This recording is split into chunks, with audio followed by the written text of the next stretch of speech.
Ya, selamat siang Kak Ocha dan kakak-kakak Astus. Saya Marcelinus Tirta Jayanto, NIM 682018-091, kelas Oracle Administrator E.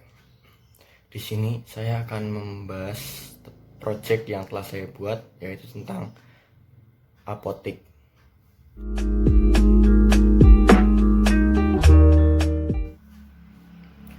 Apotik merupakan wadah kesehatan bagi manusia dan salah satu unsur kesejahteraan yang harus diwujudkan. Apotik merupakan salah satu sarana pelayanan kesehatan dalam membantu mewujudkan tercapainya derajat kesehatan yang optimal bagi masyarakat. Pelayanan kesehatan adalah setiap upaya yang diselenggarakan secara sendiri-sendiri atau bersama-sama dalam suatu organisasi untuk memelihara dan meningkatkan kesehatan, mencegah dan menyembuhkan penyakit, serta memulihkan kesehatan perorangan, keluarga, kelompok, dan atau masyarakat. Selain itu, juga sebagai salah satu tempat pengabdian dan praktek profesi apoteker dalam melaksanakan pekerjaan kefarmasian. Standar pelayanan kefarmasian di apotik disusun bertujuan sebagai pedoman praktek apoteker dalam menjalankan profesi untuk melindungi masyarakat dari pelayanan yang tidak profesional dan melindungi profesi dalam menjalankan praktek kefarmasian. Perkembangan apotik ini sangat ditentukan oleh pengelolaan sumber daya dan pelayanan di apotik tersebut. Oleh sebab itu, standar pelayanan farmasi sangat diperlukan dalam menjalankan suatu apotik. Jika suatu apotik tidak menggunakan standar pelayanan farmasi dalam menjalankan apotik, maka tidak akan tercapai derajat kesehatan yang optimal bagi masyarakat. Karena pelayanan farmasi adalah bentuk pelayanan dan tanggung jawab langsung profesi apoteker dalam pekerjaan kefarmasian untuk meningkatkan kualitas hidup pasien atau masyarakat. Peraturan Menteri Kesehatan Nomor 35 Tahun 2014 tentang Standar Pelayanan Kefarmasian di Apotik yang menyatakan bahwa pelanggaraan standar pelayanan kefarmasian di apotik harus didukung oleh ketersediaan sumber daya kefarmasian yang berorientasi kepada keselamatan pasien. Salah satu aspek pelayanan kesehatan yang paling penting adanya pelayanan kefarmasian, dan salah satu sarana pelayanan kefarmasian yang paling dekat dengan masyarakat adalah apotik. Berdasarkan Peraturan Menteri Kesehatan Nomor 35 Tahun 2004 Pasal 1, apotik adalah sarana pelayanan kefarmasian tempat dilakukan praktek kefarmasian oleh apoteker. Apoteker merupakan sarjana farmasi yang telah lulus sebagai apoteker dan telah mengucapkan sumpah jabatan apoteker. Apoteker mempunyai kewenangan dalam melakukan pelayanan kefarmasian, yaitu pelayanan langsung dan bertanggung jawab kepada pasien yang berkaitan dengan sediaan farmasi, yaitu obat, bahan obat, obat tradisional, dan kosmetika, agar mencapai hasil yang pasti untuk meningkatkan mutu kehidupan pasien. Seringkali mendengar pepatah, di dalam badan yang sehat terdapat jiwa yang sehat, bahwa kesehatan merupakan salah satu hal yang sangat penting dan menjadi suatu kebutuhan bagi kehidupan manusia. Sebagaimana peraturan yang telah diatur oleh Menteri Kesehatan Nomor 35 Tahun 2014 mengenai standar pelayanan farmasi pada apotek, yang menyatakan bahwa standar pelayanan pada apotek harus didukung oleh ketersediaan sumber daya kefarmasian yang berusaha semaksimal mungkin untuk menjamin keselamatan pasien. Penjaminan kualitas pelayanan untuk konsumennya telah ditetapkan standar pelayanan farmasi apotik yang meliputi berbagai aspek. Sebuah apotik pasti membutuhkan suatu sistem informasi yang dapat digunakan untuk mengelola keluar dan masuknya obat pada apotik. Apotik Wahid merupakan salah satu apotik yang perlu pengembangan lebih pada suatu sistem informasinya.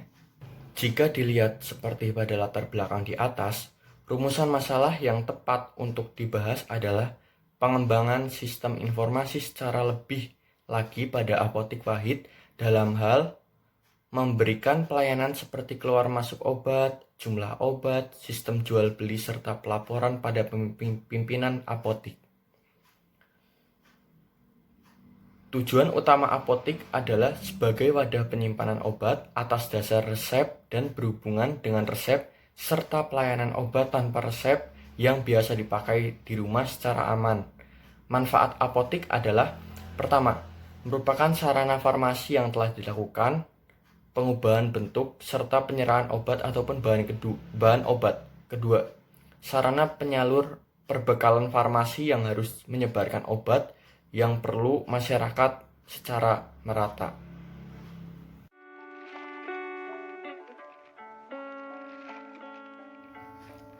Profil perusahaan. Overview. Berikut adalah data yang diperoleh mengenai apotik ini. Nama: Apotik Wahid Salatiga. Pendirinya Denny Putra Husodo. Alamatnya ada di Jalan Jenderal Sudirman, nomor 97, Kalicacing, Kecamatan Sidoarjo, Kota Salatiga, Jawa Tengah 50711. Nomor telepon 0298 326 311. Apoteker DRA Ana Tri Setiawati APT. SIPA 19651219 SIPA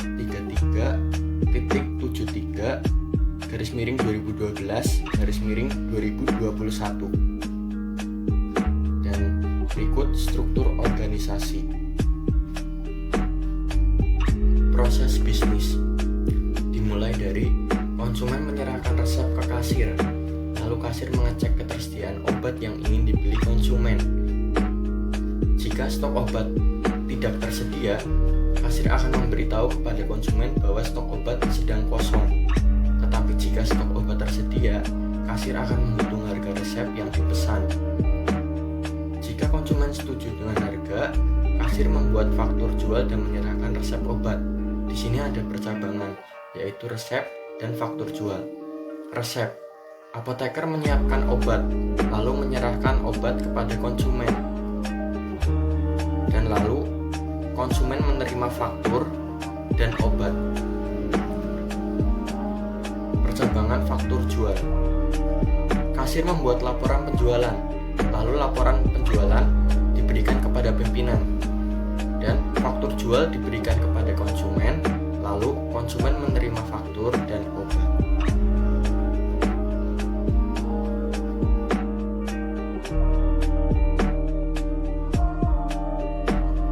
Permodelan basis data.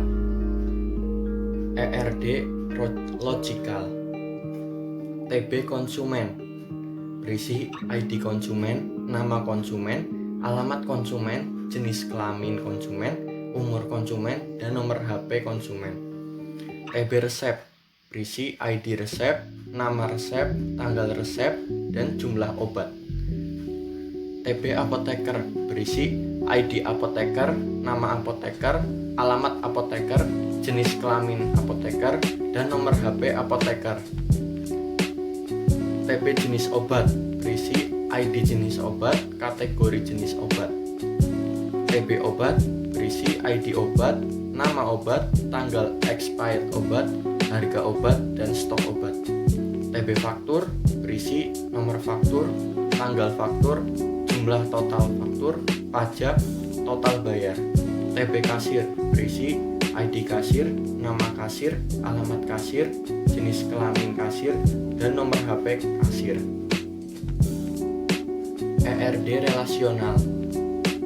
TB konsumen, berisi ID konsumen, varchar 20, lalu nama konsumen, varchar 20, alamat konsumen, varchar 20, jenis kelamin, char 2, umur konsumen, integer, nomor HP, number 15, TB resep, ID resep, varchar 20, TB kasir, ID kasir, varchar 20. TB resep, yaitu ID resep, varchar 20, nama resep, varchar 20, tanggal resep, date, jumlah obat, integer, TB apoteker, ID apoteker, varchar 20. TB apoteker, yaitu ID apoteker, varchar 20, nama apoteker, varchar 20, alamat apoteker, varchar 20, jenis kelamin, char 2, nomor HP, number 15, TB jenis obat, ID jenis obat, varchar 10.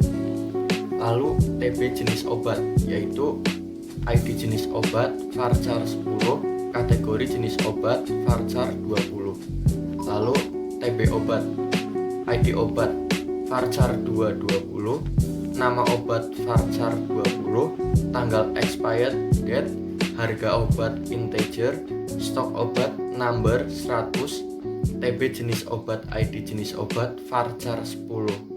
Lalu TB faktur, yaitu nomor faktur number 20, tanggal faktur date, jumlah total integer, pajak integer, total bayar integer, TB kasir, ID kasir, varchar 20, TB obat, ID obat, varchar 20.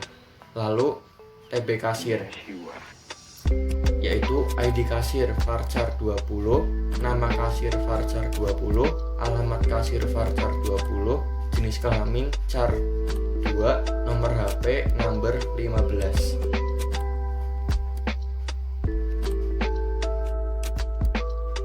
Di sini ada user. User adalah pengguna pada layanan atau perangkat dalam sistem teknologi informasi. Pada studi kasus kelompok ini membuat 2 user, yaitu Denny Putra Wusodo dan DRA Ana Tri Setiawati APT.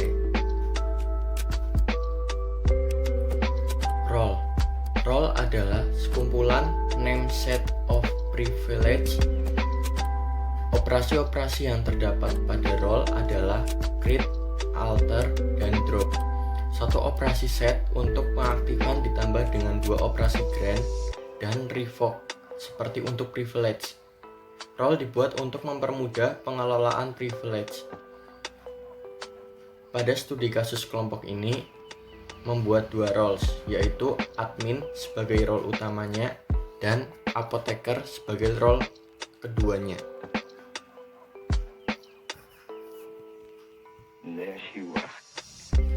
Privilege, yaitu salah satu model keamanan dalam penggunaan DBMS kita adalah adanya privilege atau hak. Model keamanan ini biasa dipakai di OS, operating system, maupun server lainnya. Pada gambar di atas merupakan privilege dari roles utamanya, yaitu admin. Sedangkan pada gambar di atas merupakan privilege dari role keduanya, yaitu apoteker. Trigger adalah blok PL SQL yang disimpan dalam database dan akan diaktifasi ketika kita melakukan statement-statement SQL, yaitu delete, update, dan insert pada sebuah tabel.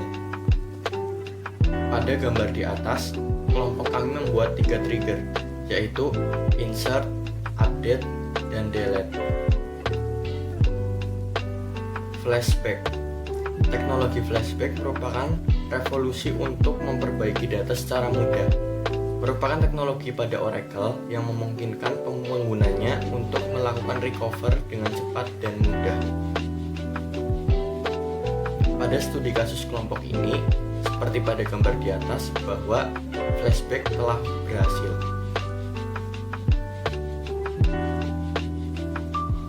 Backup and recovery. Backup berarti suatu kegiatan untuk menyimpan database dalam bentuk data file, control file, dan arsip log ke dalam media penyimpanan lain seperti disk atau tab. Sedangkan recovery merupakan suatu proses untuk mengupdate database dengan file backup yang telah disimpan terakhir kalinya.